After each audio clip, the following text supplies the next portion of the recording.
one of the best ways to start a drive in an afternoon, especially on a day like today. It's very sunny, hot, we've had some cold weather, and that cloud has gone by, and we've got some beautiful warm afternoons despite the cold mornings. But what more could I offer you to start a drive in an afternoon is a big adult bull giraffe.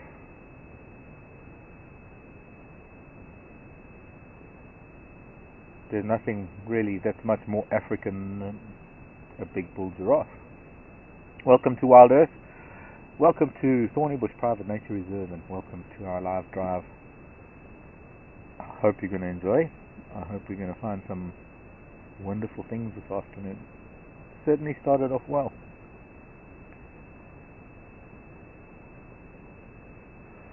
And I have to be honest, I don't think I know him. We've become familiar with a lot of the giraffe that we've seen around here lately, and there's some big bulls that have particular things on their horns. One's got a particular calcareous growth on his horn, and one's got a particular scar on the top of his muzzle. He's got a very particular calcareous, if you look at him, he's got this very particular, very dark calcareous growth on his forehead, and that's a sign of age.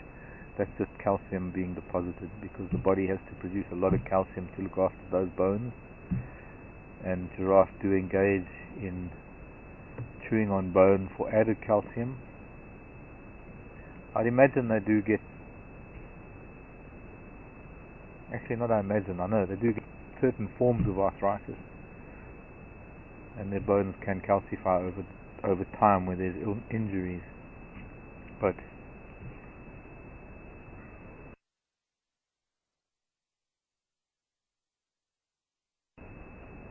a testament to the strength of the skeletal structure. I mean, we think it's quite phenomenal in the human being, but if you can imagine what it does for a giraffe, this tallest of mammals, it's almost like this cross between a mammal and a dinosaur.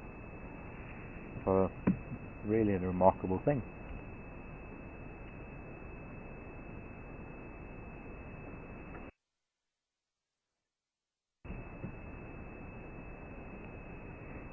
Oh, something worrying him on his back leg.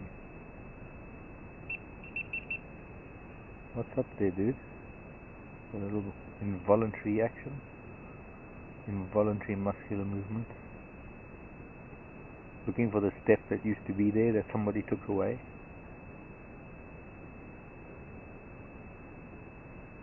I really don't think we've seen this big old boy, because he's very dark and very handsome and very big, and in his prime. He's sort of not on the downward trend towards old man like some of us.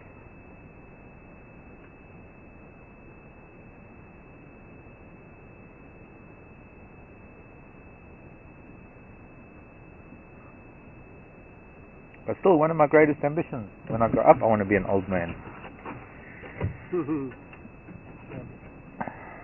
Don't know if we can use our gravity engine. We'll add a gravity.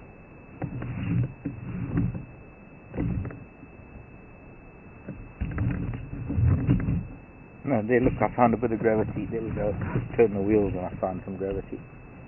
My gravity engine. To sneak a little bit closer.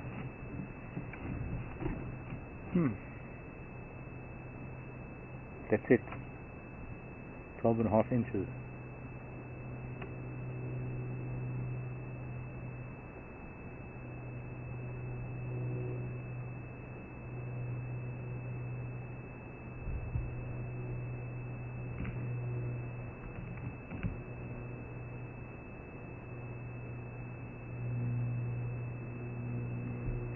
There's an oxpecker resting in the shade between his horns. I don't know if you can see that. No, now you can see it because he turned his head. Probably because he thought of me talking about it. And oxpecker obviously well fed, just taking a rest, hiding out of the sun. Perfect place to hide on the giraffe's head behind his horns. Who's going to get you there? While the other oxpecker combing through his fur on his neck.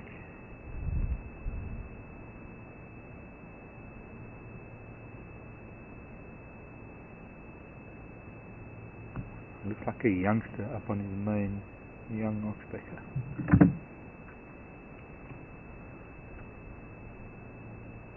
No, another adult up to the horn.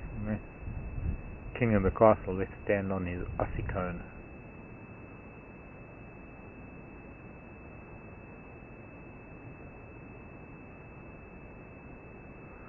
So and then now he finally gets irritated. So there's this oxpecker sitting in the shade of the horn of a giraffe, the ossicone of a giraffe, having a peaceful Sunday afternoon nap. The giraffe doesn't even notice him because he doesn't move, he's just napping. And along comes his mate or his brother or his acquaintance, irritates the giraffe enough to shake his head that they all have to move so that nobody can get a nap. That's like the irritable neighbor or the cousin with, or the who's looking at me with his ears behind his head, not happy with what I just said.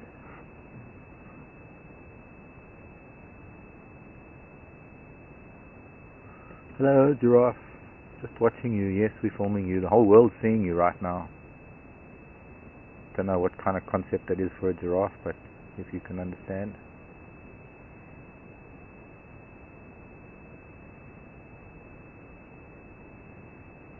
It's like you can see above the trees. I can see above the stratosphere and reach everywhere.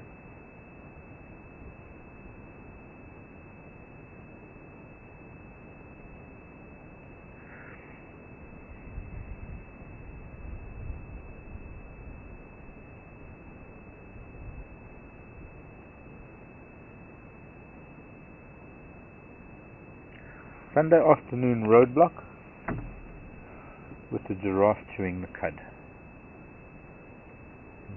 Don't think we're going anywhere till he moves. My gravity engine's run out because I've got one wheel in a little bit of a depression caused by a hoof print of a giraffe in soft sand. So to go anywhere we have to start the engine, and that's going to change his behavior. And right now we don't really want to do that. It's interesting to see if there's any change shortly.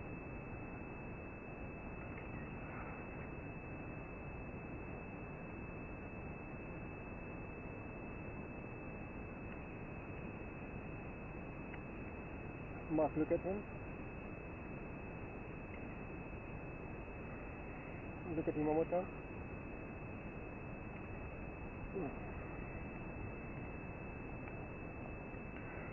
Thank you, Leslie. You're performing the function of the paparazzo. Thank you. See?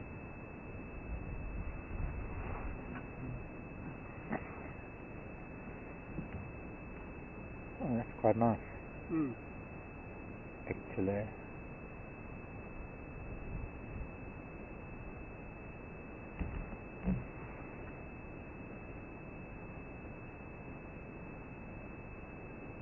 So now to recreate that, you need to get the screen as well as him. So you need to get a combination. I need to position it so that we can get a picture of Let me try it. him, the screen, and me looking at him, and the screen. But that's difficult this time of the day. It would mean that I need to be. Let me try. But I need to turn the Land Rover to do that. Hang on a second. Let me see if I can do that. Because I would have to then lean way over, and that's just too contrived. No, it's not that. What is it? You know what I did? Hang on a second. Do the same thing that you did before. Just to get them. No, that's fine. I just need to position it No, it's okay. there. Just look at them. Those, you know, those Facebook. Yeah. Only thing, okay, is that the screen is very dark. It's almost impossible. Yeah, that's why it's got to be done early morning and late afternoon. Okay, Mr. G, it's time for us to be on our way. And I can see the way you're not really happy standing there. You're just standing there, tough guy, just to... So I'll just move a little bit, and maybe it'll encourage you to move a little bit. I'll do one step closer. That doesn't help my gravity engine. Because I'm supposed to.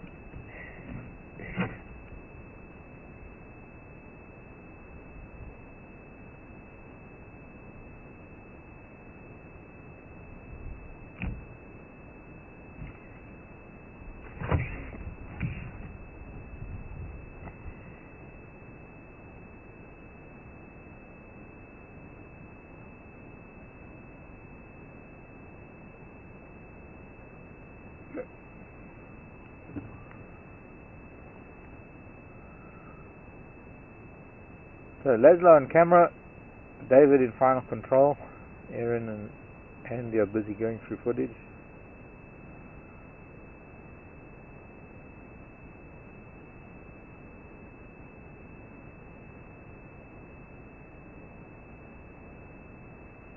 Interesting bull this. Got in some interesting wrinkles in his face when he turns to look into the sun. But it's probably a picture of a giraffe in his prime. There are a number of scratch marks on his flank and on his rump.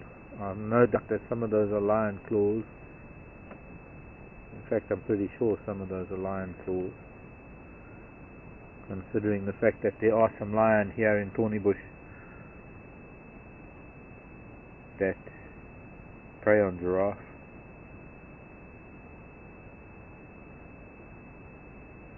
Sometimes they've got to squeeze through tight fixes in a hurry and they can get scratched by branches, so we can't attribute all of his scratches and scars to lion, but certainly some on his rump that are very clearly lion marks. But I have to be honest, I don't know a single giraffe that doesn't have that. I don't know a single giraffe when it gets to a certain age that hasn't had a lion on his rump or her rump at some point and has felt that cat on your back.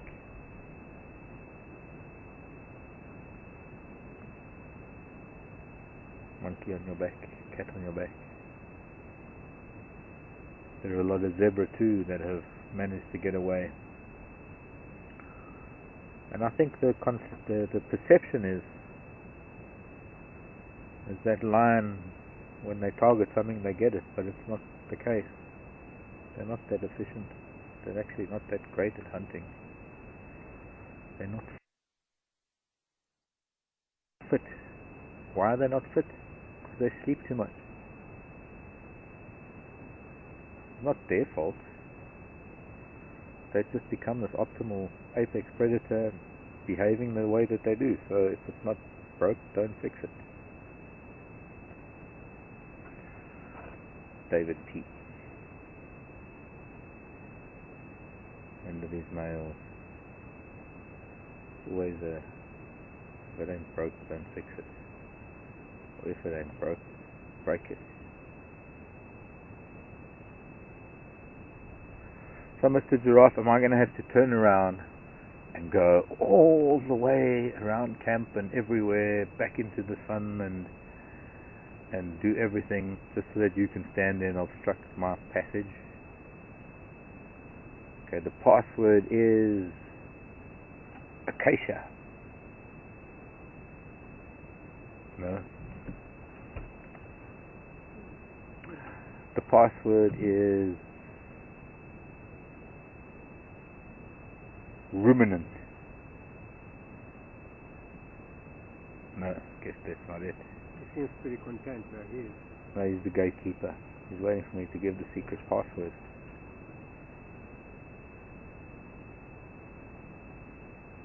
The password is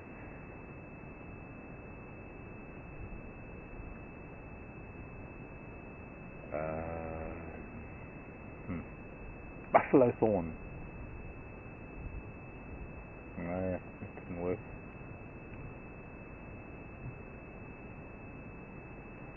Does Windows need to remember this password?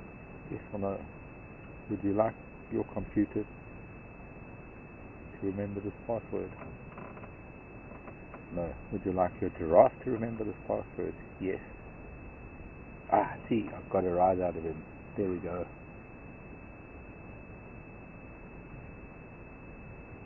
The password is giraffe. Yes.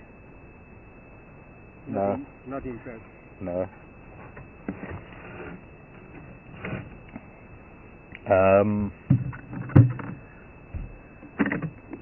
Okay, I'm just gonna ask him gently to move.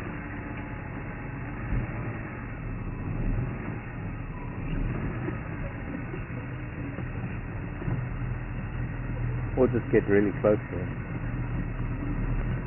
But the password is start your engine. And he says, okay, well, I'll just walk down the road then. Follow me, I'm right behind you.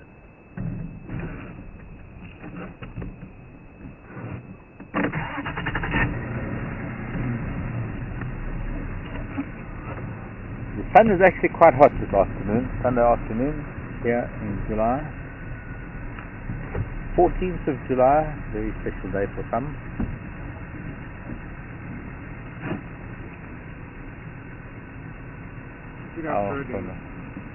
Giraffe herding. No, I just encouraged him to carry on, and now he's just going to wherever he wants to. He's just bored with us. But I think he made his point. I was the first one to blink because I had to start my engine to ask him to move. So he knows he's got the upper hand.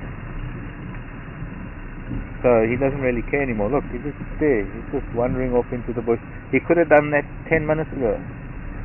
But Dafka, he was standing there in the road waiting for us to make the first move. Yeah, I saw you had a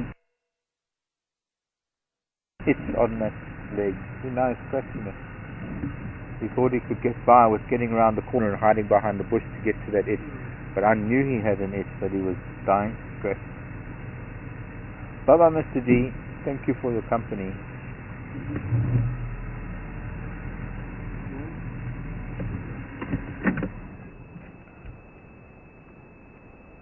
I'm sure we'll find you tomorrow morning.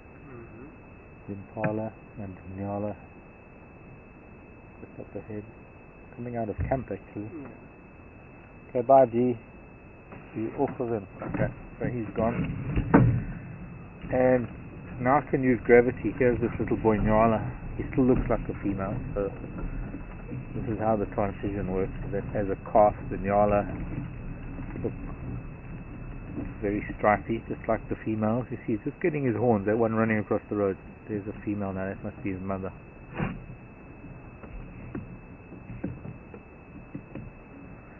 Some animals don't like the gravity engine because the tires make a different noise, the noise that they make when the engine is running. And generally they only know the vehicles when the engine is running. The engine is, moving. Oh, here comes a brand new baby with a big bull about to cross the road. This is the brand new, I think I told you about him, or her. And it's probably daddy just coming up behind him, or her. It's impossible to tell. This is a tiny baby Nyala. This little Nyala is just a little bit bigger than a Dacre. It'll be the cutest little thing. Second to that little water buck. Oh, there, Mom's coming along to see. I'm surprised she was so far away, but she suddenly trotted up, and their baby's going back to Mom. Okay, now follow your mother, child.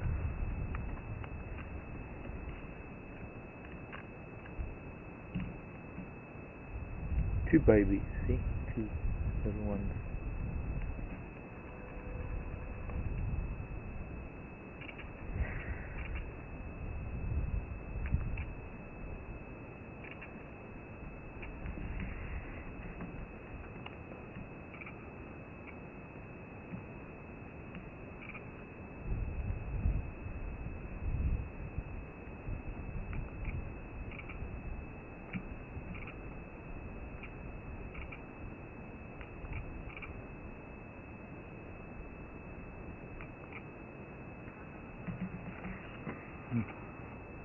clever children. They're running across the road already. No dilly-dallying in open places. They've been taught that. Did you not have them coming across the road? Yes, I did. I just after they ran to the bus behind us. Yes. It's panning a bit fast. But yes, baby's going to go and suckle one of them. Oh, beautiful little things.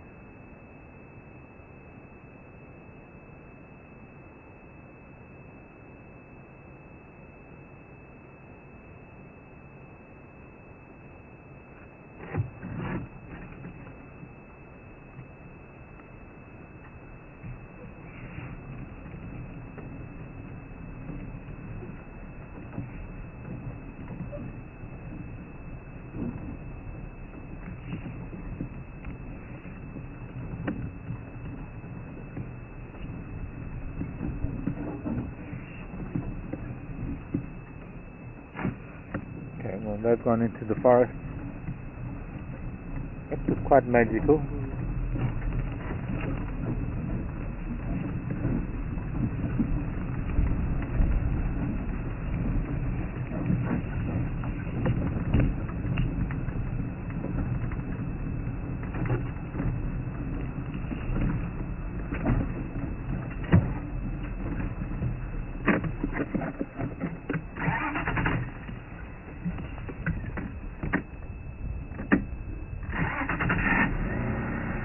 Depleted on energy reserves and gravity engines. Nice to use petrol.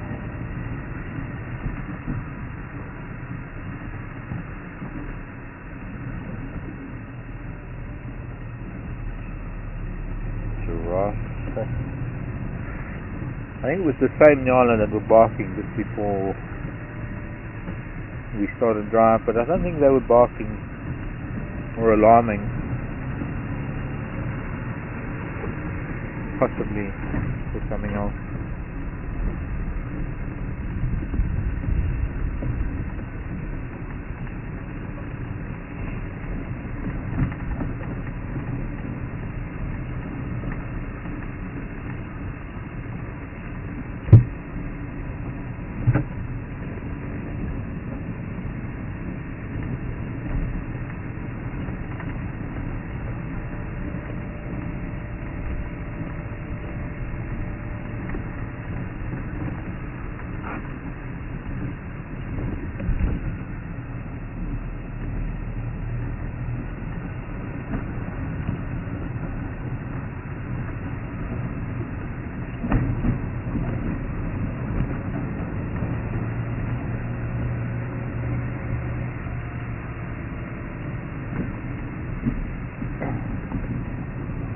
For those that weren't with us this morning, it was a bit of a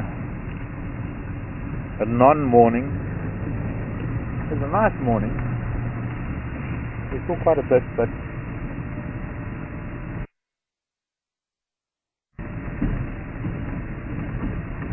I got kind of obsessed. I became obsessed with those lion tracks that we had. We had lion tracks that came out of camp.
Sounds like they've got the Malawan female.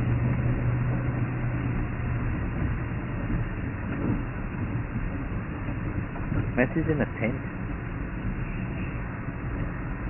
Look at this mamba crossing the road. My God, look at the size of it. Oh God, I hope you can get this. This is one of the biggest snakes. Look at the size of this, please. Oh God.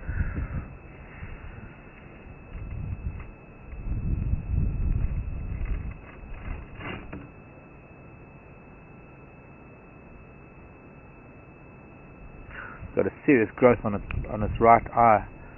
That's probably about a 6-7 foot mamba, black mamba. Height of winter is crossing the road. We shouldn't be a threat to it. I know it is one of the most venomous snakes. I'm on it. I'm behind. He's got all the way to go. Look at the size of that snake, my word.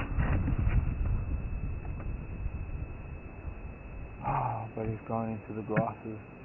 There's absolutely no way on earth I'm running after it like the likes of Steve Austin, and you can still see him. He's climbing up into trees now. Can you see at the back there? Mm-hmm. Are you on cam? Yeah. Where he's climbing over those sticks. Mm-hmm. Actually, I don't even know if it's a he or she. It's actually it's a little bit too long to be the same snake that I found the skin from the other day, and I didn't think it was a mamba.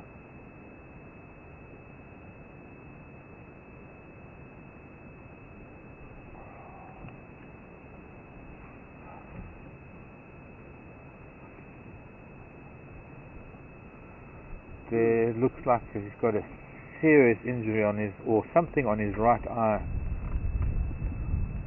But then who's going to catch the snake and treat it? You know what I mean?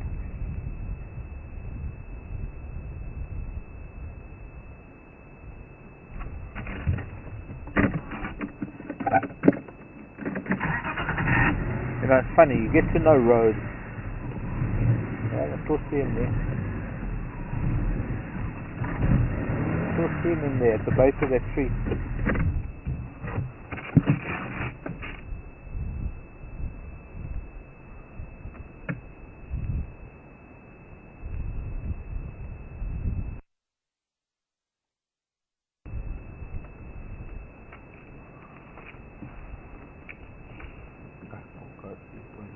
Boys and girls are talking.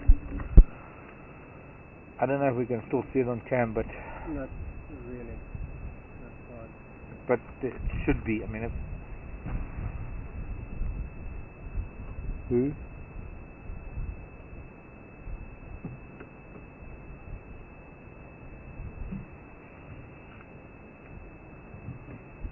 Sorry, no. Sorry, David. I've turned your volume down. I couldn't. I'm dealing with something here. I thought it was snake related, but I can't deal with that right now. A black mamba like this is probably just as dangerous as sitting with a big male lion or a big bull elephant or something.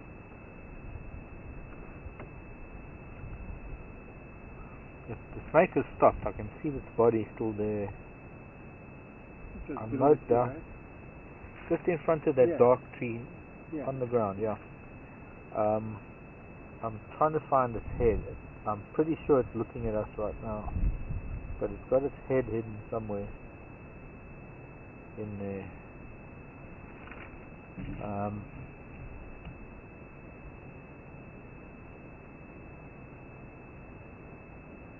It might have appeared sluggish, and don't ever make this mistake that because it's winter the snakes are sluggish. It's a hot day, it's been a very, very cold night. So yes, if this was 6 o'clock in the morning and I saw that mamba, I'd probably be able to pick it up and move it off of the road without it being too aggressive. No, that's an exaggeration. Please don't take my word for that. But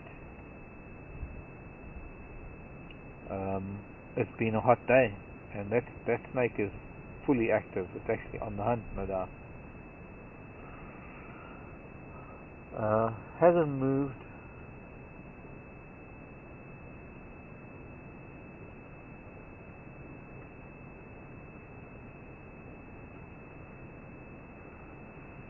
Hasn't moved its position. So I'm going to see if I can move without disturbing it.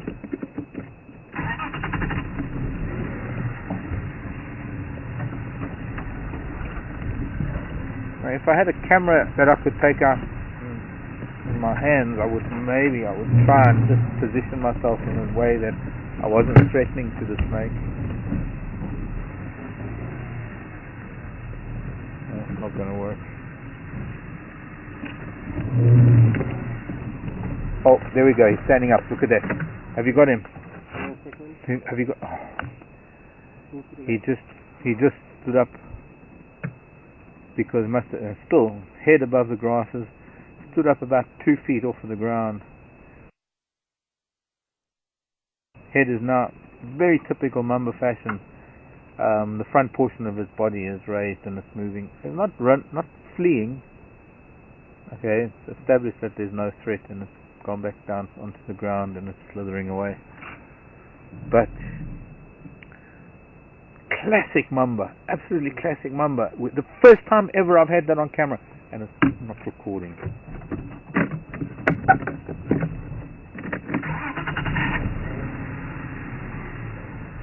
First time ever. I mean, we've seen black mambas crossing the road. We've seen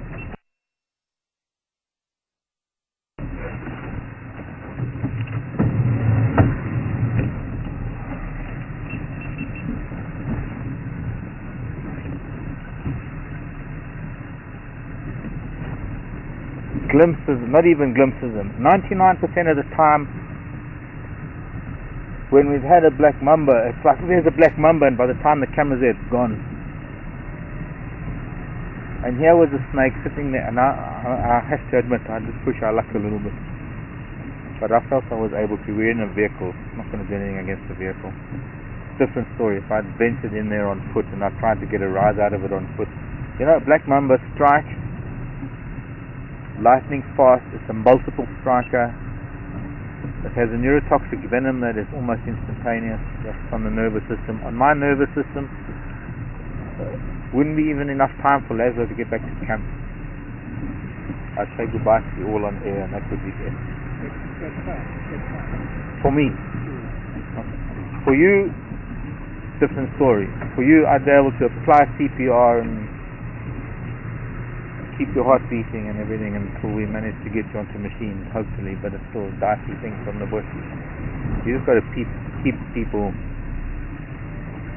artificially respirated and keep heart massage going. Because the muscles close down, so your lungs don't work and your heart doesn't work. But if you keep it all going long enough, the venom wears its way through your system, and your body can take over again. It's just a matter of keeping that going long enough. But there's stories that date back to the days of Jock of the Bushveld and the early pioneers and the fur trekkers and the first horses that arrived here, that Mambas even chased men on horseback because they'd been disturbed with riders riding through the bush. And well,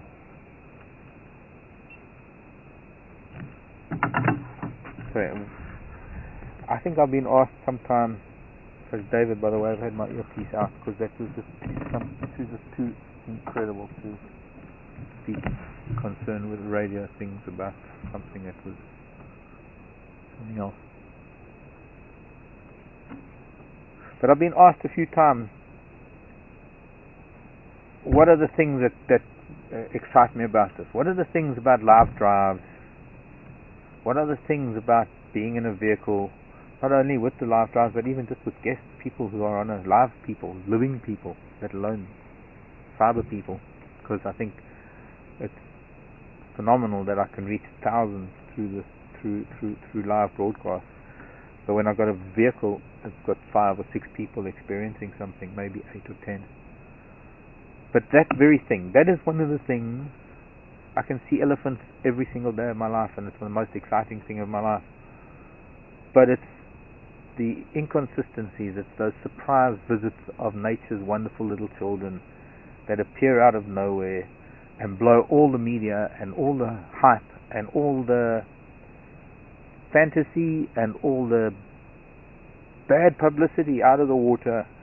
Something as simple as a black mamba crossing a road in peace and us being able to watch it for a few seconds. Nothing to beat that. This, by the way, I've just arrived. This is where I found those lion tracks this morning, and so this is where I'm going to start, because from here I had no idea where they went. The last place I saw them, so I've got to look off of the road to see where they went. They might even be sleeping somewhere here. Who knows?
there's one what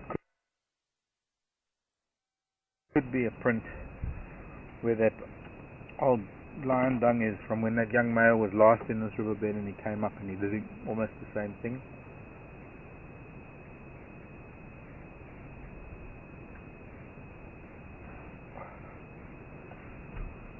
But I don't know.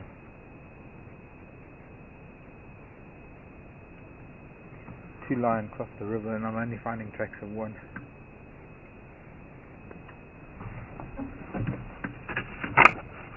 And he made his, he marked his territory, or at least he's standing against the guarri bush like that and facing with his back to it and urinating on it is territorial marking. So whether he's thinking that he's establishing a territory down here or not remains to be seen.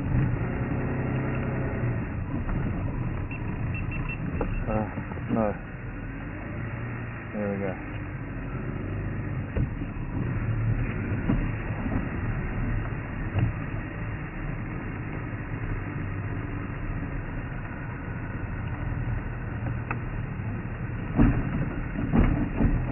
I don't hit David whatsoever. Pardon? I don't hit David. This is something else. No.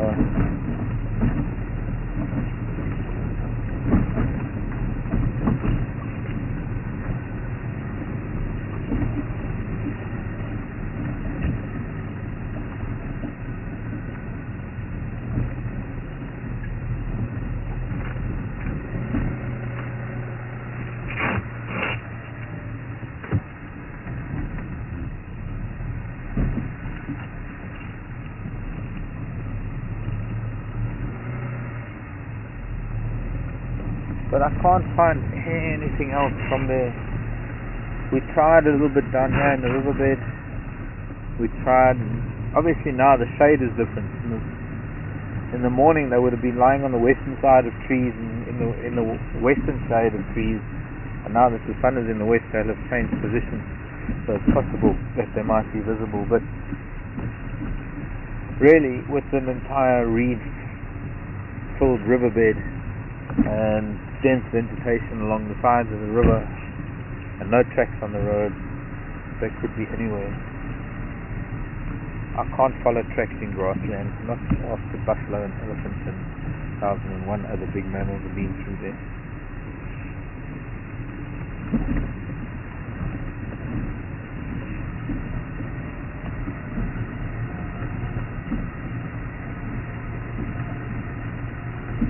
I don't know where the boys went. They're sitting somewhere in these reeds or somewhere in the river, and they're laughing at me as I drive away into the west. As I drive into the sunset.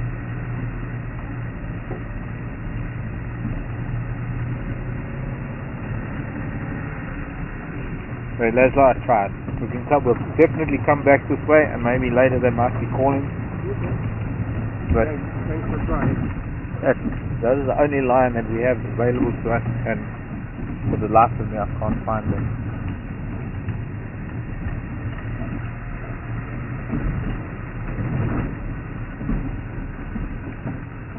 Walking into these reeds, it's like walking into that bush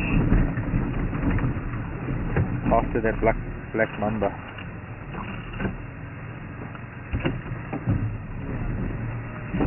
So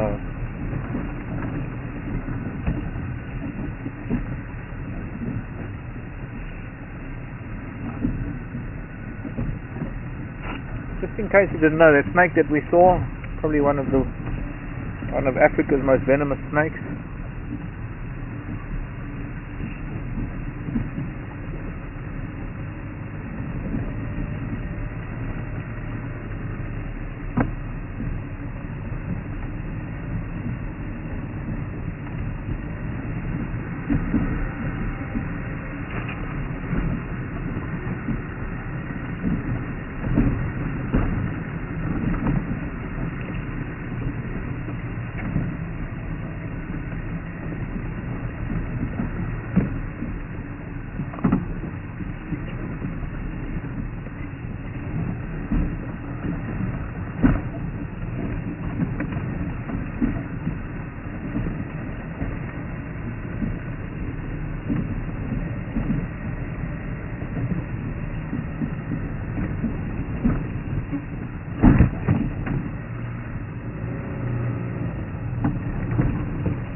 expecting to get cold, Leslie.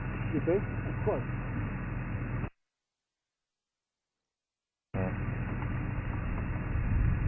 Well, that's Okay. I always expect to be cold. If you notice. Well, who knows? We could get stuck, and we're stuck out here all night, and we got to fight off lions and things. Yeah. If you have to fight lions, you might as well be nice and warm. Yeah, you can turn in your skin like a honey badger.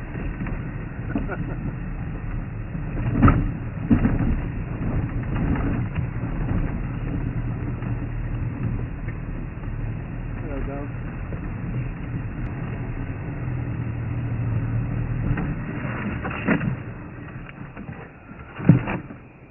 Probably not the best place to start. With the sun in our eyes. So there's a sync problem with audio. It doesn't work for me. Doesn't work for the program. Doesn't work for our live stream. Doesn't work, period. So why? There's a fire down there.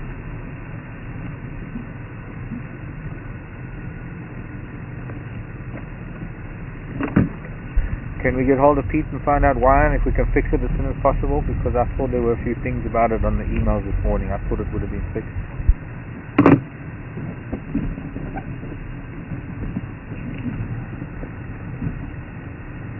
How big is the delay? Okay, copied. And how long is the delay?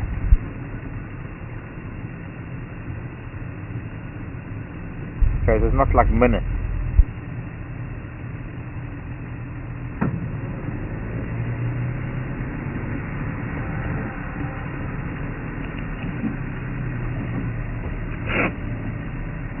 And do you know that if it is going through, that it's going through fine, or is it going through broken?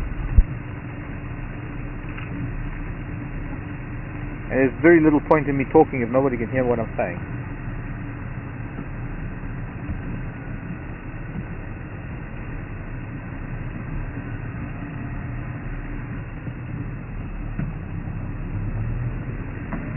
So it is more than a minute.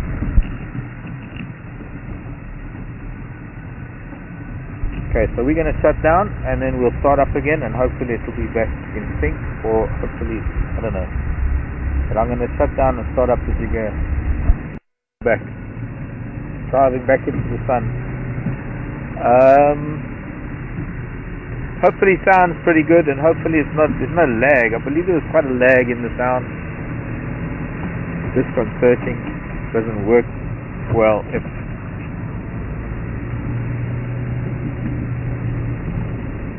sound doesn't match up with what you're seeing. And then of course Sunday afternoon battles to get the signal going again. So finally we're back. I'm glad to be back, and hopefully there are, well, not hopefully, I know there are a few questions about snakes, I believe, that need to be answered. I'm trying to block the image of the sun on the hood of the car that's shining in my eyes. Very, very bright, driving directly into the sun, but it's only for a few meters more.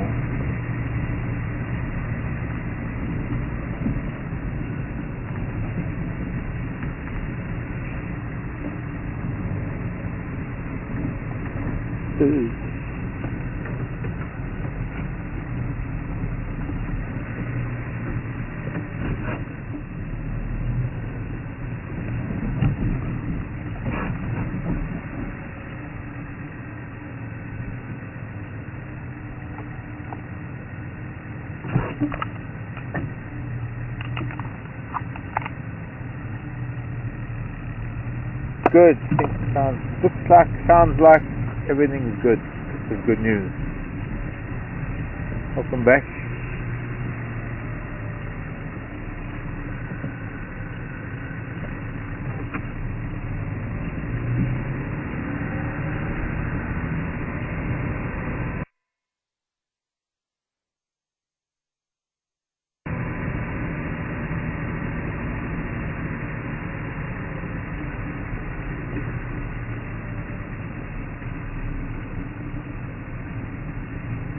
Now there are a few guys looking for elephants off to the west of us. I can't go too far west right now. I don't want to disturb their tracking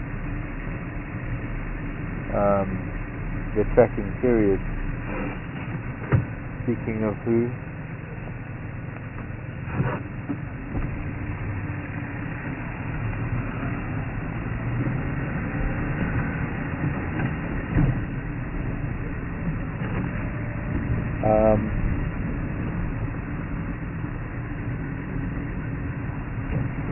not much else found this afternoon. But David, you said you had something about snakes. Talk about snakes. We had the most incredible encounter with a snake today. What do you got?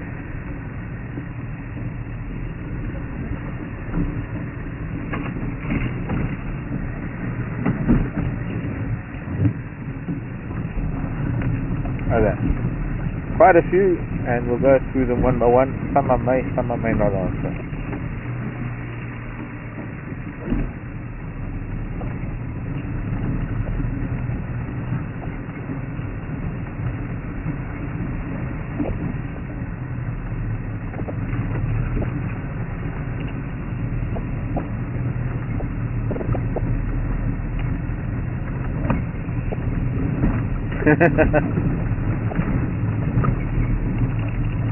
Hello Carla and the rest of the family in Holland.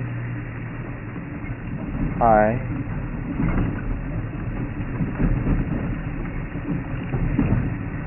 Quite intricate question. Quite an interesting question relating to our experience earlier. Carla and family were in the Kruger last year and came across a black rhino, notorious black rhino, who's supposedly short-tempered. Well, they are actually. They are very temperamental. And the guide that they were with was saying that with black rhino you'd rather be up a tree with a black mamba than on the ground with a black rhino. What are my thoughts on that? Sure. Yeah, I think I'd be the same. Too many branches for a black mamba to strike easily. You don't want to be on the ground with a black mamba, not an angry one. I've been on the ground with mambas a lot. I've spent so many years doing walking safaris all over Africa that it's inevitable that you bump into these things. In fact, you bump into snakes more perhaps than in vehicles, because vehicles, the vibrations tend to send them away. But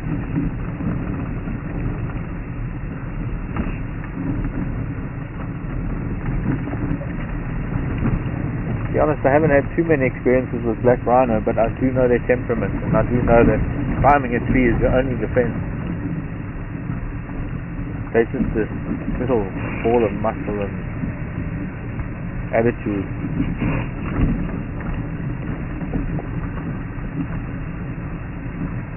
Hello Buffalo.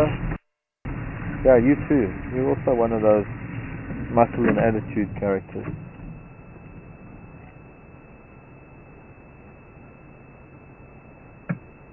Don't get irritable with the tree. It was there before you put your horn there.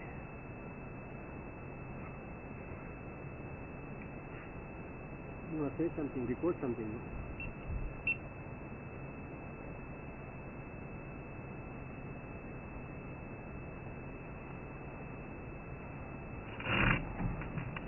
Okay, bye Buffalo.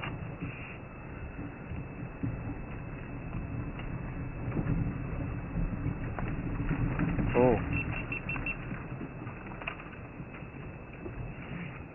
I don't know how well we're going to be able to see this, but he's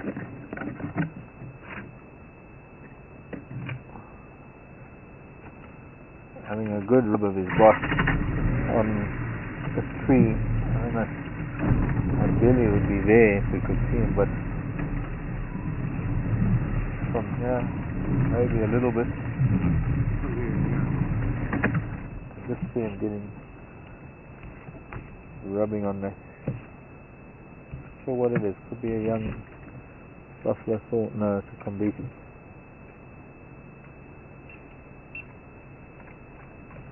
You're on.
Hello, Sharon.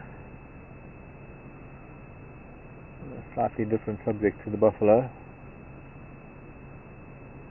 While he's rubbing his horns, he's getting a good rub there. He's also got a lot of flies. You can see a cloud of flies irritating him to no end. But he's also probably got some serious itches underneath his horns and around his boss, where the pecks get and where it starts getting. He doesn't have any limbs that can scratch there, so he's got to rely on trees and things. Having a good scratch. The markings, the debarking that he's doing in the process is very, very typical of a buffalo doing this aggressive sort of rubbing exercise. And I see a lot of that on walks. I think I was talking about walks when we found him. Let's move on. He's gone back to grazing. But hi Sharon in Austria. Saying that Mamba moves pretty fast. It didn't actually. For a Mamba it didn't really move that fast. A lot of smoke in the southeast. I'd like to know what direction you see smoke from if you're on Duma Can. Have a look at the Duma waterhole can and see what direction. Probably in the north of Duma Can. Hello giraffe. Hello boys. Pretty a beast of you.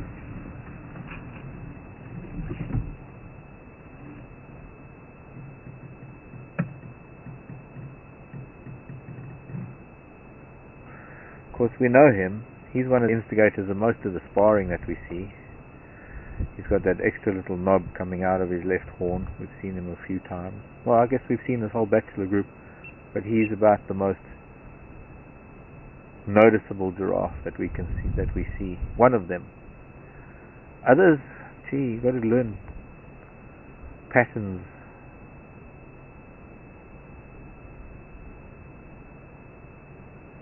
This is the old man that we've seen a few times. He's got that big scar across his nose. We've seen him alone.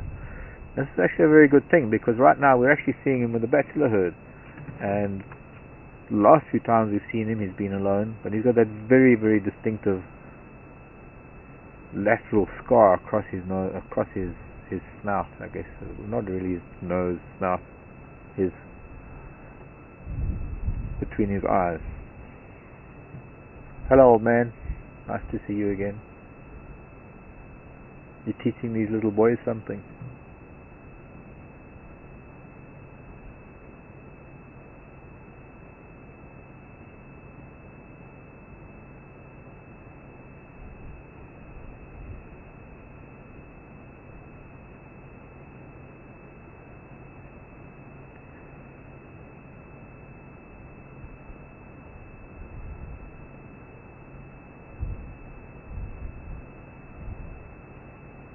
Yeah, it's still there, but you don't need it now. What are you looking at?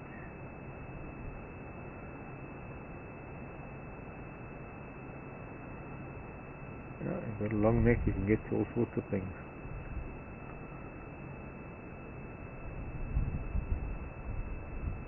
You too. You coming across the road? Come along then. It's a bit too close to me. Chicken.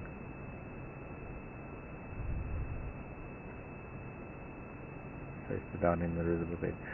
This is a little bit too close for his comfort zone if he wanted to come around the side of the tree.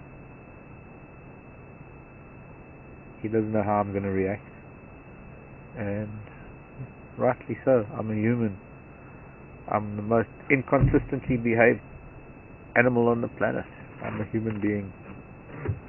Who knows what we're going to do with animals every time they see one of us? Sad. But we try. In a game reserve like this, with all the guides, all the game drive vehicles, it's important to have rules and regulations so that everybody behaves the same way, so that the animals kind of know where they stand. They're neither threatened nor are they food.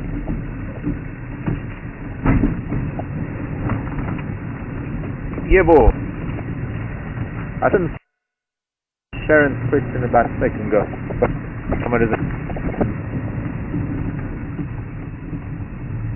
The bulldozer's been busy. Sorry, David, go ahead. From Cindy.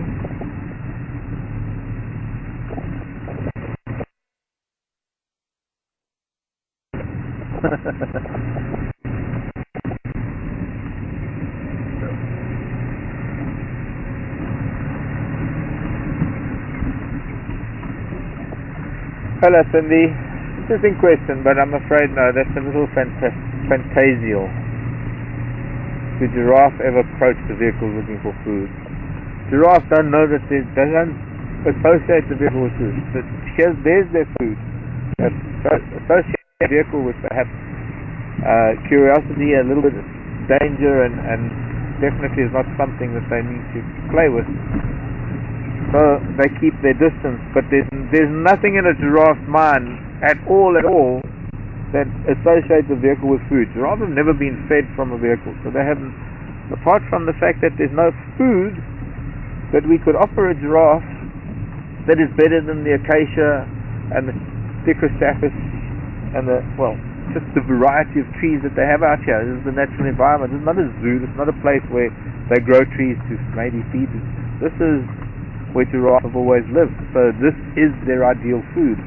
And there's very, very little, if anything, that we can provide for them that is better than what they've got here. So there's no association with food whatsoever. Primates are different. Carnivores can become different. Please don't ever take what I say about one animal or for one specific circumstance as that is gospel for everything. Because every animal is different and every area is different, and there's so many variants that you can't just generalize. And so what I've just said, you can't say that is the same for everywhere in Africa with giraffe. It doesn't work that way. Giraffe manor in Nairobi is a completely different matter entirely. They're raising Rothschild giraffe, a threatened species. These giraffes have learned that they can put their heads into the breakfast window and get some toast or some giraffe pellets, which are probably just horse pellets, but they're giraffe pellets.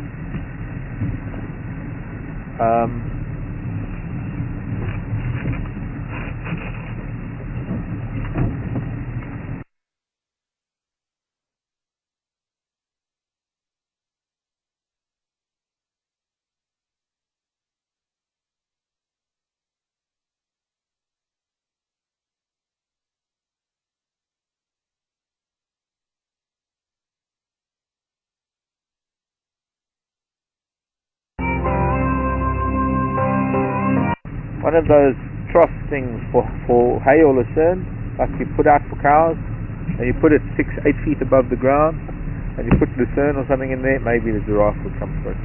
And I have no doubt that if you had a salt lick or a protein lick, that the giraffe would come and utilize it, because they do lack elements and things. David, let me know if and when we lose signal, if possible, down here.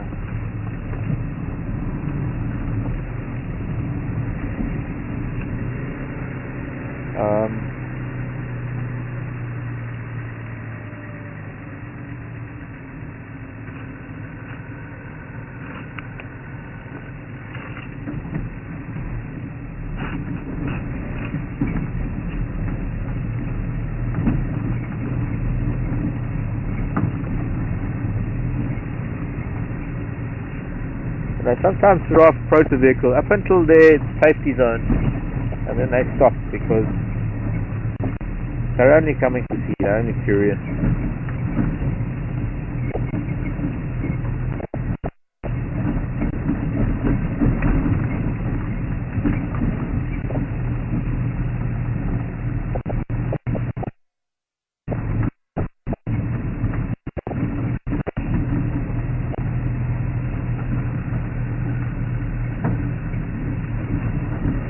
Branch in the road.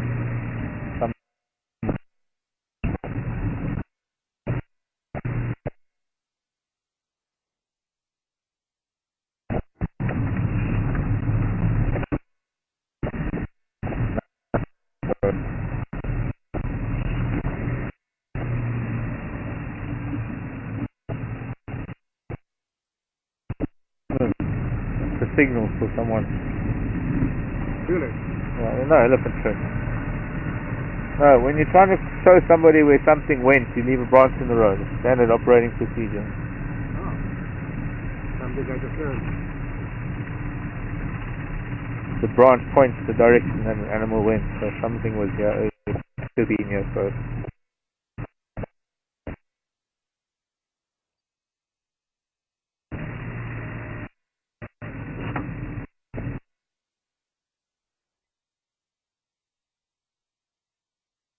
Not feeling.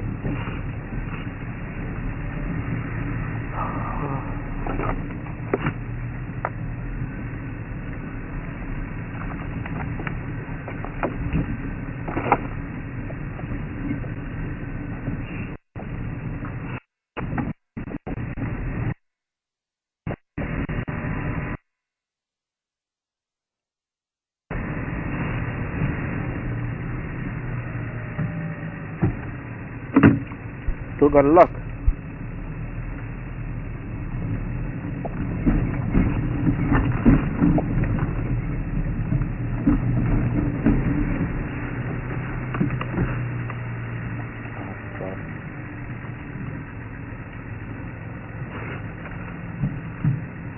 Oh God, there's that bloody.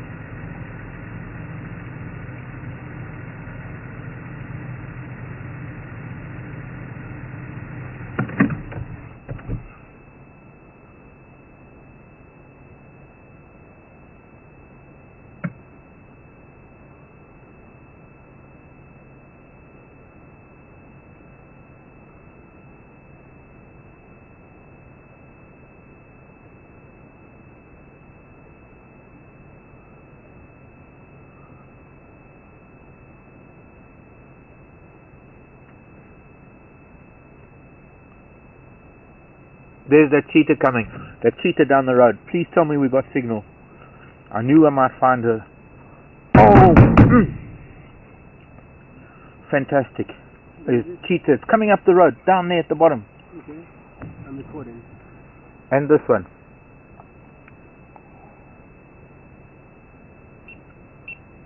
You're on. Okay, I heard about a cheetah that came down south this morning. Take this thing out of my ear. And I was having a look for tracks. I can't really go north. The guy's tracking things everywhere north, and I don't want to bump into them and disturb their tracking. And when I got up to the top of this rise, there was just something sitting in the sun down there that just kind of got my attention. And then I saw something moving, and there's this cheetah. She's coming up this road. I think it's a female. Oh, it's just left the road. Left the road curves. I think the road curves. We're just going to sit because she might go into the bush closer to us, but I think she's going to have to follow the road because it's the most open spot for her. She doesn't want to walk. She doesn't really want to walk through the bush. There, she's moving now. Yeah, she's coming up. sure. Station. There's a earpiece.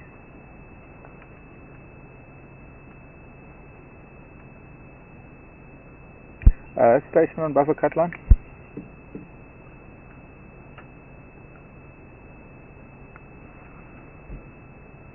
Which station has just been past the gate on the buffer zone?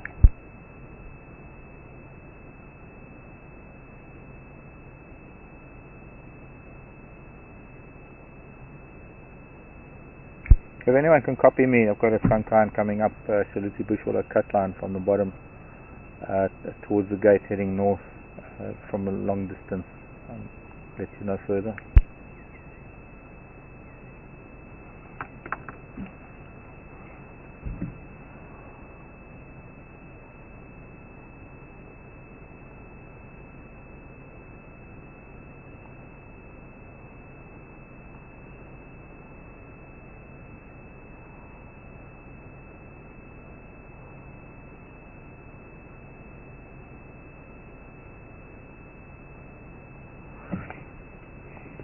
Brad, come in. Did you just pass the gate? Who's shooting at you?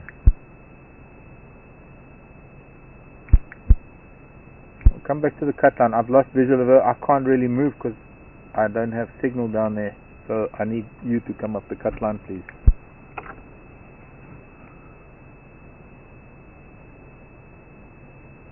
You just want to go for it and lose signal for a minute? I will now, but I'm just waiting. I don't want to chase it. Please just...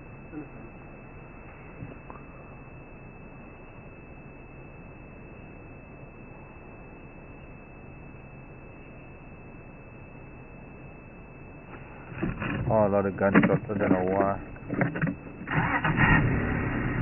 Outside the property, outside Thornybush.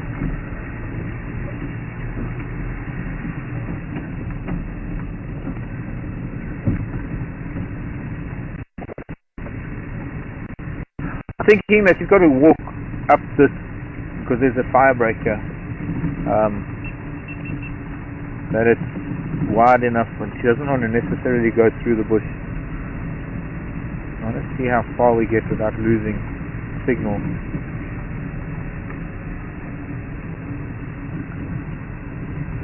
Let me know as soon as we are.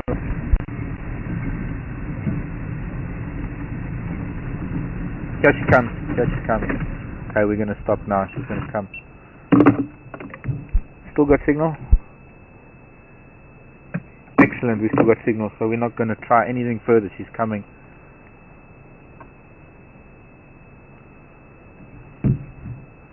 Here she comes. We're going to have... Oh, look at that beautiful cat in the sunlight. She's going to walk right past us.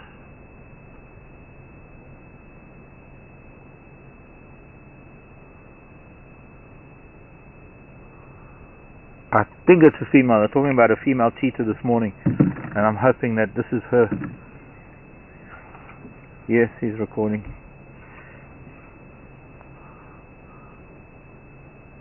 She's hunting too. She's stopping and looking. That's why it's taken her so long to come up from the dip. And well, it's just too bad. There's a vehicle behind, but yeah. And now it's just too bad. You just got to film. We'll worry about people worrying about themselves being filmed. Oh, she's turning off. There's a road there. She's just headed up that other road. Okay, let's go see if we can get signal there. And we need to go on channel 8.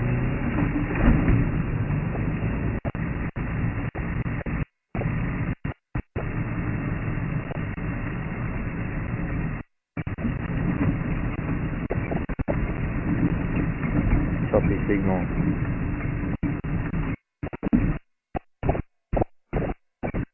Where you, Brad?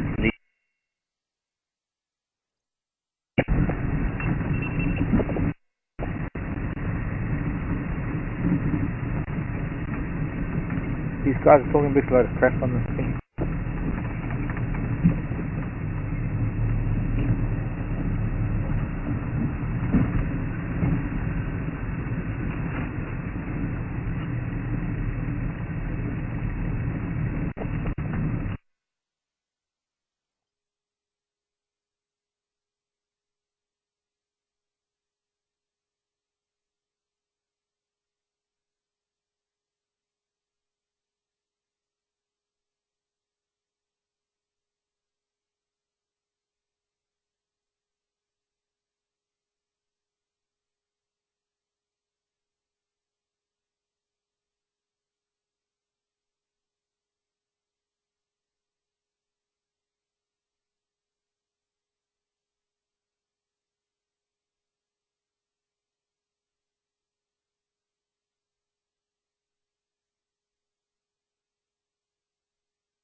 Kankan, Tosha, and Rihanna.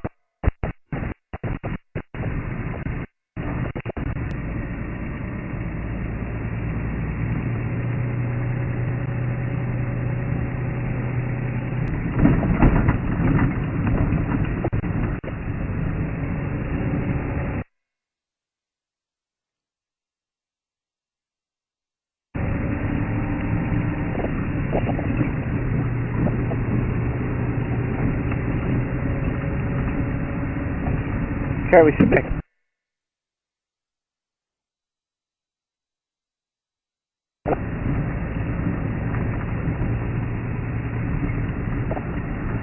Okay, I'm sorry.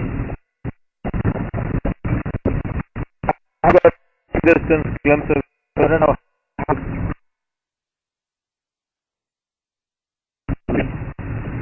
But I couldn't help myself but go down and sit with her for a little while and get some food. And it just happens to be, it's just that 2 meters, it's like just a tiny little distance where we lost signal, and that's where the cheetah was.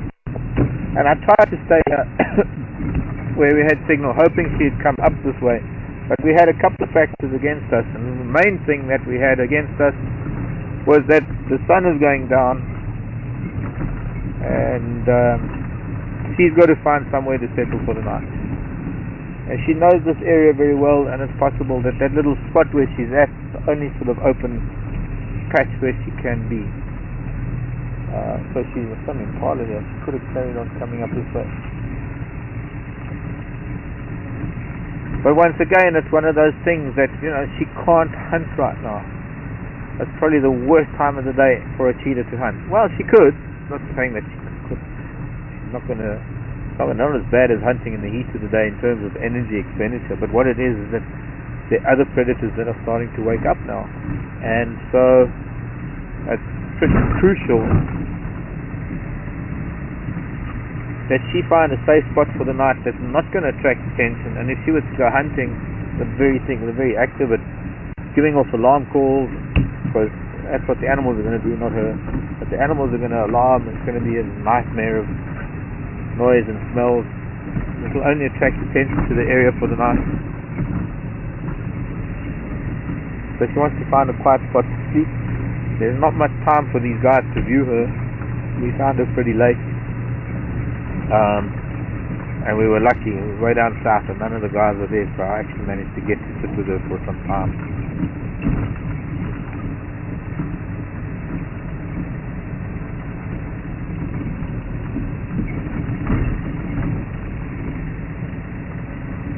So, wonderful sighting for us and for the filming. And tomorrow morning, well, she's going to probably be making her way north. We might even find her tracks going up towards Waxville Dam or Longwan Dam, somewhere around there. I did take 1 or 2 little photos, but they're not great. They're just ID photos, so I can look at the spot pattern.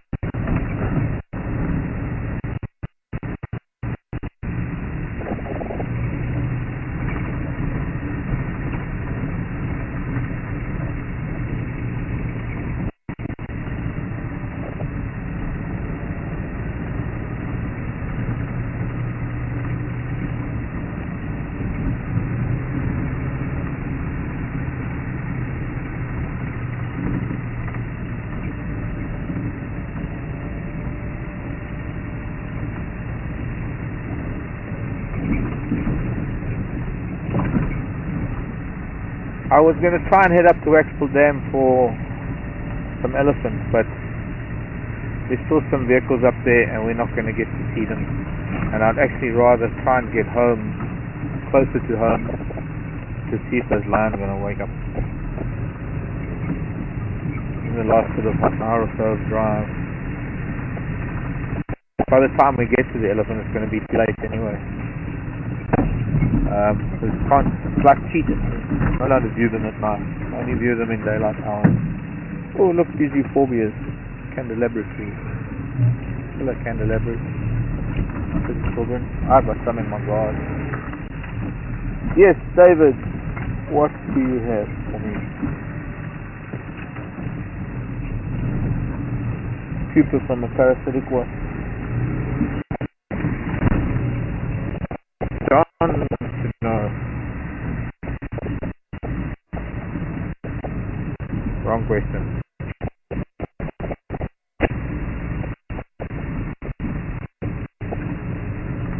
Ed in New York. Okay, since it's been a really odd afternoon with time-lapse audio and oh gee, it's an odd afternoon.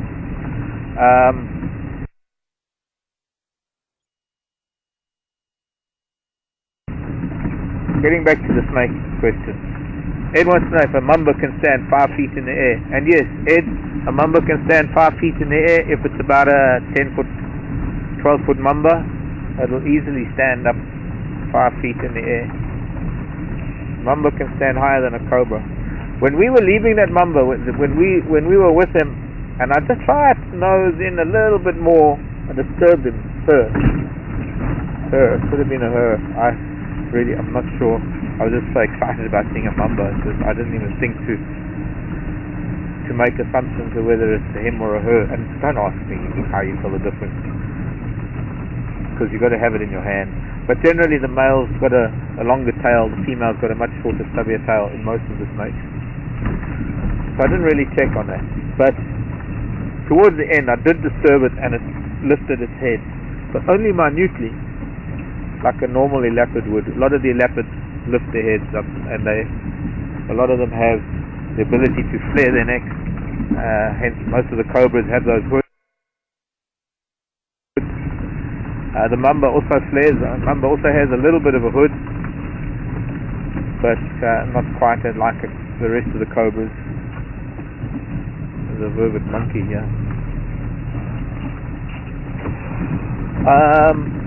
So yes, it's 5 feet in the air is nothing for a mamba, for a big mamba. So we want to go home to see where these cats are. I don't even think we're going to get that far, but we can try, because one of two ways home. We'll take the one.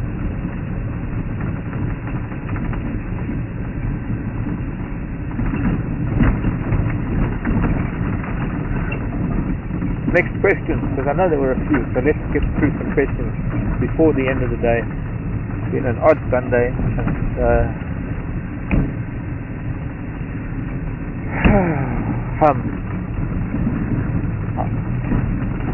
get a screen.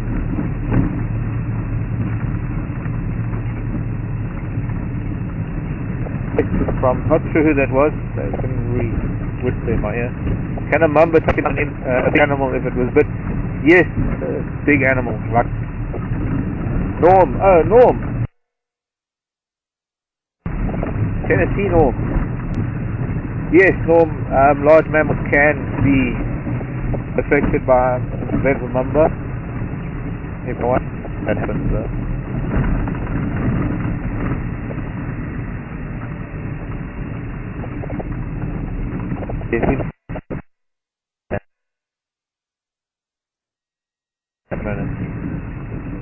But I was with a cheetah, so I'm sorry because I was greedy. I cheated you out of elephant.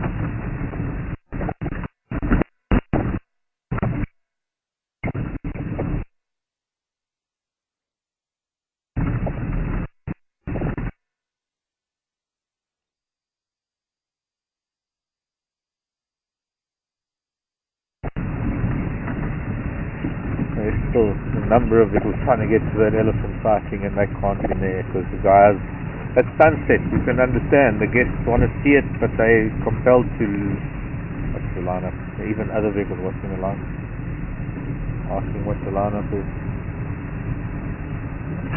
But they've got until it gets dark.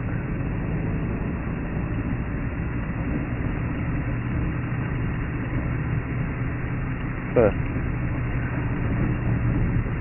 doubt whether we would have made it to the Ellies anyway.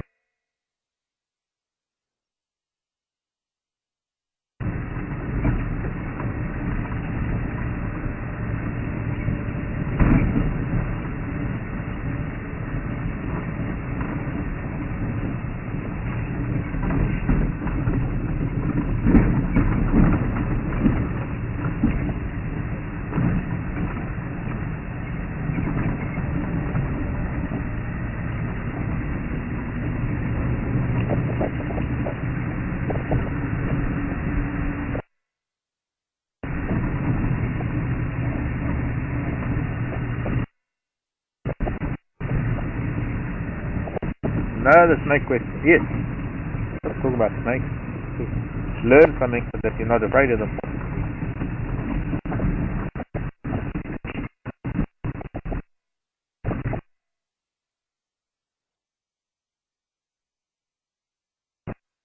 From someone next to Charlotte, from in Charlotte, or could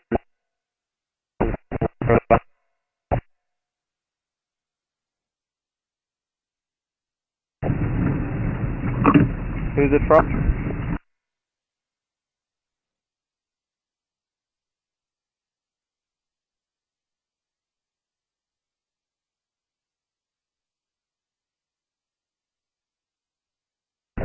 Is it Charlotte or is it somebody in Charlotte?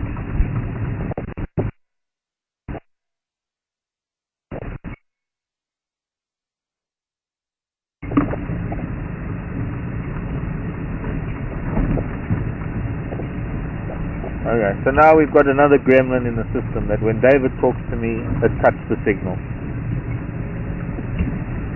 Boy, do we have EMF problems. Or something, I don't know. Yeah, the smoke has come over. Torah, I thought it might be Torah, not Charlotte in Charlotte, but Torah in Charlotte. Or it couldn't have, or even if it was Charlotte in New York, it was.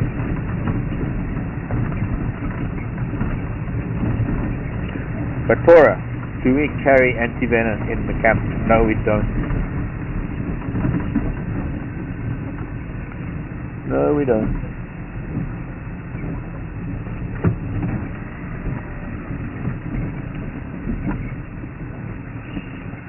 See, these are the lion tracks that came down here that I found this morning before they got to be where I got to lose them.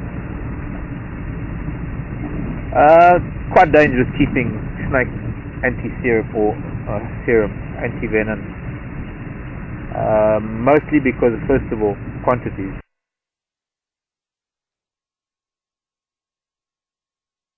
Very hard to get more than 20 mils vials. You need sometimes 40 or more milliliters, 60 mils to inject in a person. Even if you had the right amount, you have to be 100% sure what snake it was, and then you've got to have a whole medical history of a person. I don't know, there's a lot about just injecting someone with anti-venom and you don't really know what you're doing. So it's dangerous having something like that around. Of course, it's just as dangerous not having it around, but I suppose less so in that there are people who have first aid and know how to deal with it. Here's that big giraffe again. But I wanted to just look, I don't know if you'll pick it up, but for me it's just weird. There's a tree in the distance that's got two giraffe-shaped heads as its branches. See that in the distance there? Don't know if that'll even come out on camera. But it's really weird. It's like these two, even if I zoom in with 10 times zoom, you can't really see it. I don't know if it'll come out on that camera.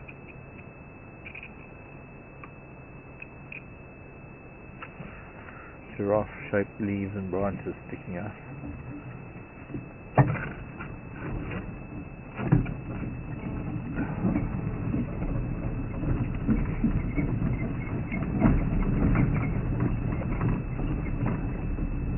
Gravity.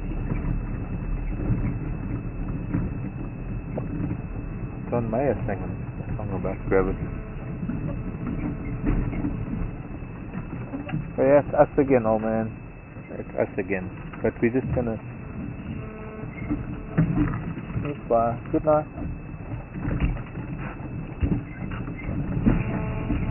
I'm using my gravity engine, so that's disturbed.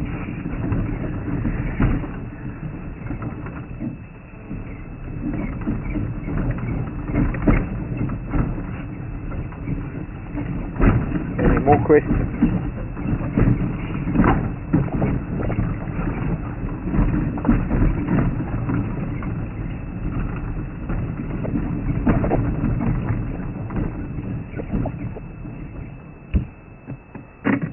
Gravity engine.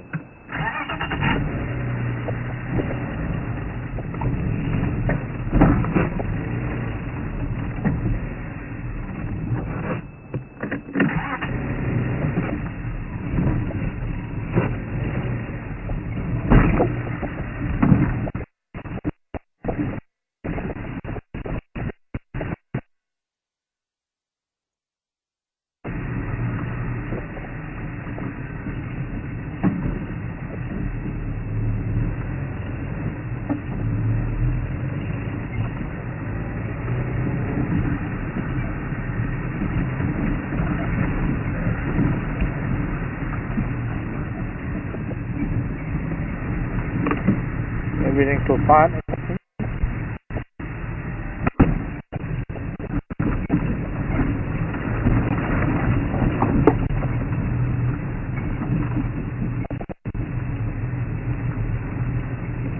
There's a heron flying back wherever it's flying to.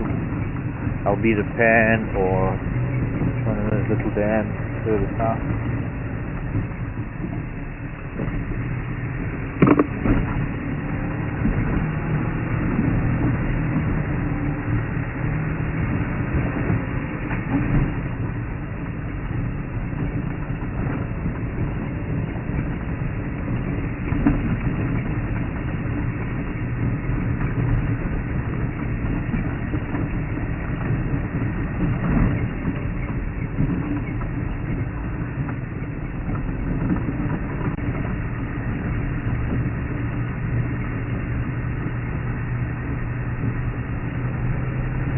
Big fire down south, actually.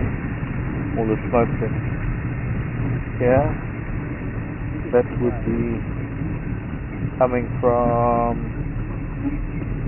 somewhere western Sabi Sand or west of the Sabi Sand.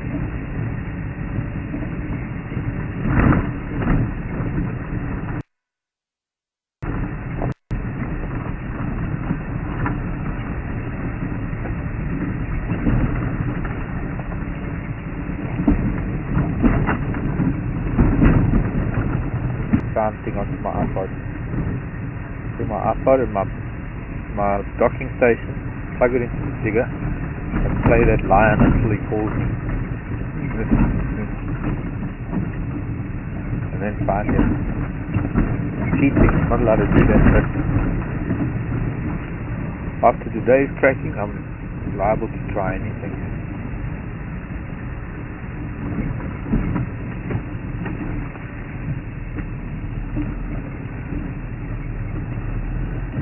Oh, so the cheetah's all the way up near...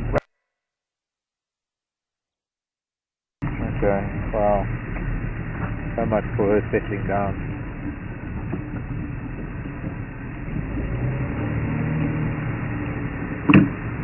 So thanks. Did we get through all those snake questions?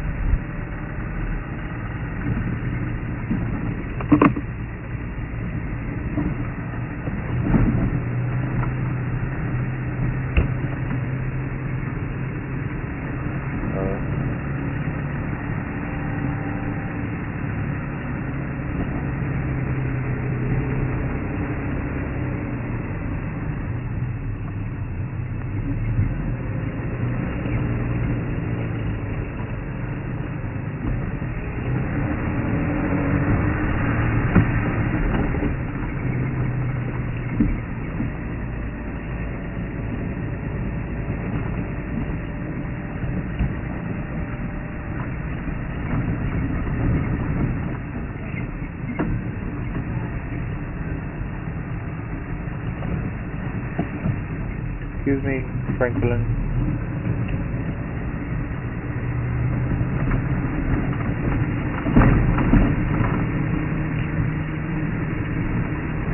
Getting chilly. Sun's gone down, and I'm being very brave, not putting anything on. Don't even have a t-shirt on underneath.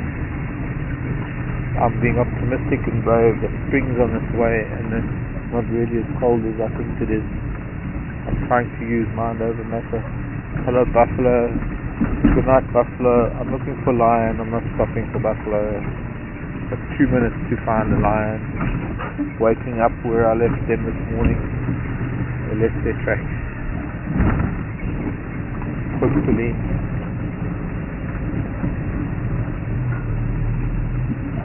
And its time is running out.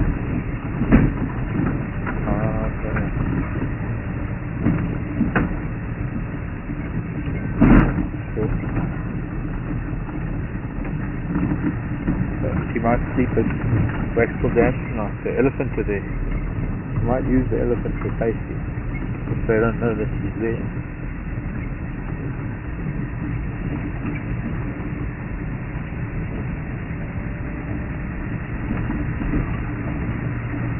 They can all thank Wild Earth for their feature this afternoon. Oh.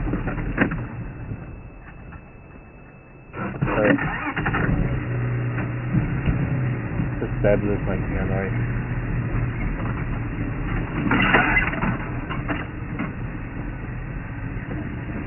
Hello babblers. What's the noise? Lion.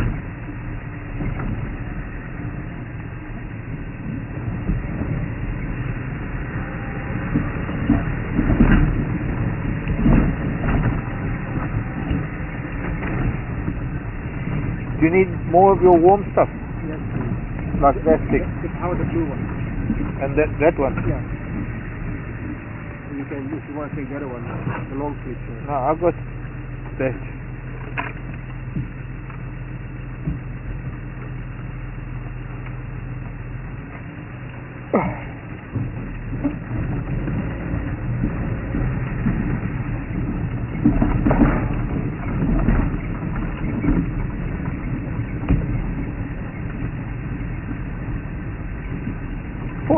July 2013, 50 years after the birth of a very good friend of mine.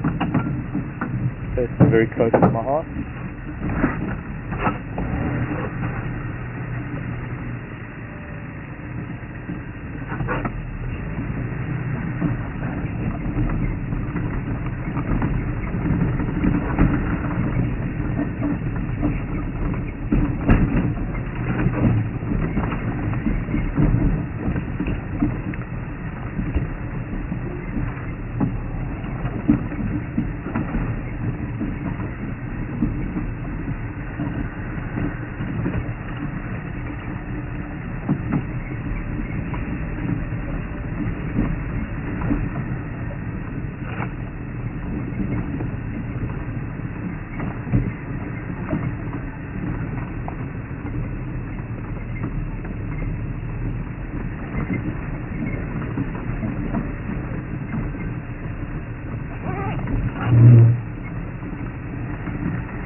Not expecting a cat any minute. I'm hoping for a cat any minute. Another cat.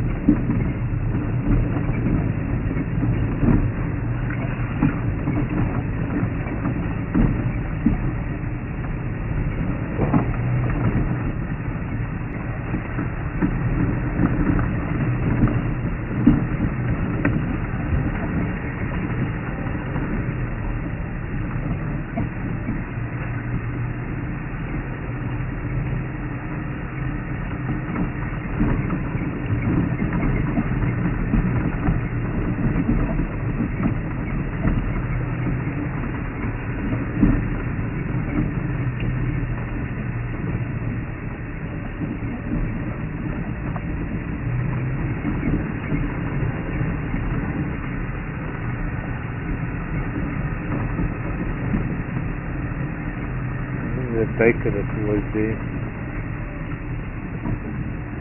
Not too worried about a lion.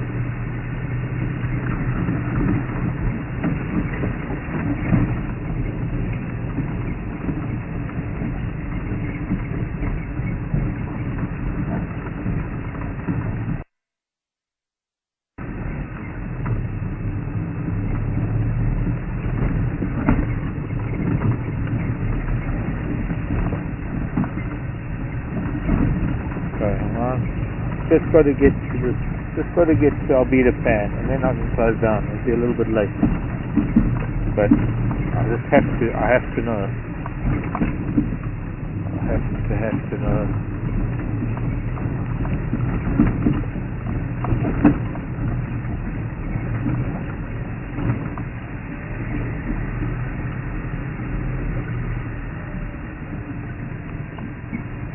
Elephants are moving north.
Well, good night, Hardy Dogs. Okay. Thought asking a bit too much to have them here, but there's another method to my madness. So what I've just done is I've laid a tire track down where these lions have been, and if they come out onto this road, I will know. What is that, Impala? Impala running. No alarm calls here. Heaven only knows where the lion are. But tomorrow's going to be another day. So the first thing we're going to do tomorrow morning when we wake up is we're going to come around and we're going to have a look, see where they move to. Certainly going to keep my ears open during the night because that's going to give me a very good clue. Hoping that they're going to be calling during the night. Unless they're hunting, which also could be another thing. They might have even found something. So tomorrow morning, even though it's a Monday morning, I hope you'll join me 6:30 Central African time, and I hope we'll be able to maybe pick up on their tracks. And failure to do so, we're going to try and head north and see if we can find something to do with those elephants, although they do seem to be heading north right now. Nonetheless, we're going to try. Once again, I hope you've enjoyed the afternoon. I did have a little bit of time when we didn't have a signal. That's the anomalies there, the setbacks of doing this live broadcast where suddenly it's lower lying ground and we didn't have signal, and that just happened to be where she was. But she's possibly going to be around tomorrow, so I hope tomorrow brings a good day. Thank you, Laszlo, on camera. Thanks in FC to David. My name is Mark, and this has been our live drive here at Thornybush, corner of Africa. Bye bye.